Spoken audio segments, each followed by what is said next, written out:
తెలుగు రాష్ట్రాల్లో వరుణుడి పలకరింపులు మొదలయ్యాయి. వాతావరణంలో వచ్చిన మార్పుల కారణంగా రాగల 24 గంటల్లో తెలంగాణ, ఆంధ్రప్రదేశ్ రాష్ట్రాల్లో విస్తారంగా వర్షాలు కురిసే అవకాశం ఉందని వాతావరణ శాఖ అధికారులు వెల్లడించారు. నైరుతి రుతుపవనాల ప్రభావంతో పాటు స్థానికంగా ఏర్పడిన వాతావరణ పరిస్థితులు ఈ వర్షాలకు కారణమని తెలుస్తోంది. ముఖ్యంగా తెలంగాణలోని కొన్ని జిల్లాలకు వాతావరణ కేంద్రం ప్రత్యేక హెచ్చరికలు జారీ చేసింది. హైదరాబాద్ వాతావరణ కేంద్రం అందించిన తాజా సమాచారం ప్రకారం ఇవాళ తెలంగాణలోని పలు జిల్లాల్లో భారీ వర్షాలు కురిసే అవకాశం ఉంది. ముఖ్యంగా ఉత్తర, పశ్చిమ తెలంగాణ జిల్లాలపై వరుణుడి ప్రభావం ఎక్కువగా ఉండనుంది.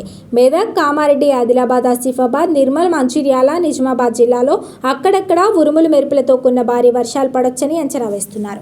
వీటితో పాటు కరీంనగర్, పెద్దపల్లి, జయశంకర్, భూపాలపల్లి, ములుగు జిల్లాల్లోనూ మోస్తరు నుంచి భారీ వర్షాలు కురిసే ఛాన్స్ ఉంది.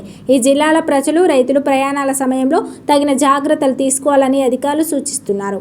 అటు ఏపీలోనూ వర్షాల ప్రభావం కొనసాగనుంది. రాష్ట్రంలోని పలు జిల్లాల్లో ఇవాళ తేలికపాటి నుంచి మోస్తరు వర్షాలు కురిసే అవకాశం ఉందని ఏపీ రాష్ట్ర విపత్తుల నిర్వహణ సంస్థ తెలిపింది. ముఖ్యంగా ఉత్తరాంధ్రతో పాటు కోస్తాంధ్ర జిల్లాలైన శ్రీకాకుళం, విజయనగరం, కాకినాడ, డాక్టర్ బిఆర్ అంబేద్కర్ కోనసీమ, తూర్పు గోదావరి, పశ్చిమ గోదావరి, ఏలూరు, కృష్ణా, ఎన్టీఆర్, గుంటూరు, బాపట్ల, పల్నాడు జిల్లాలో వానలు పడే సూచనలు ఉన్నాయి. కొన్ని ప్రాంతాల్లో ఆకాశం మేఘావృతమై ఉండి చల్లటి గాలులు వీచే అవకాశం ఉంది. వర్షాల నేపథ్యంలో లోతట్టు ప్రాంతాల ప్రజలు అప్రమత్తంగా ఉండాలని అధికారులు కోరుతున్నారు. ముఖ్యంగా భారీ వర్షాలు సూచించిన జిల్లాల్లో ఉరుములు మెరుపులు వచ్చే సమయంలో చెట్ల కింద గానీ, విద్యుత్ స్తంభాల పక్కన గానీ నిలబడకూడదని హెచ్చరిస్తున్నారు. రైతులు తమ పంట ఉత్పత్తుల విషయంలో జాగ్రత్తలు వహించాలని, వాహనదారులు రోడ్లపై నీరు నిలిచే అవకాశం ఉన్నందున ప్రయాణాల్లో వేగాన్ని తగ్గించాలని సూచించారు. తాజా వాతావరణ అప్డేట్స్ను గమనిస్తూ సురక్షితంగా ఉండడం మంచిది.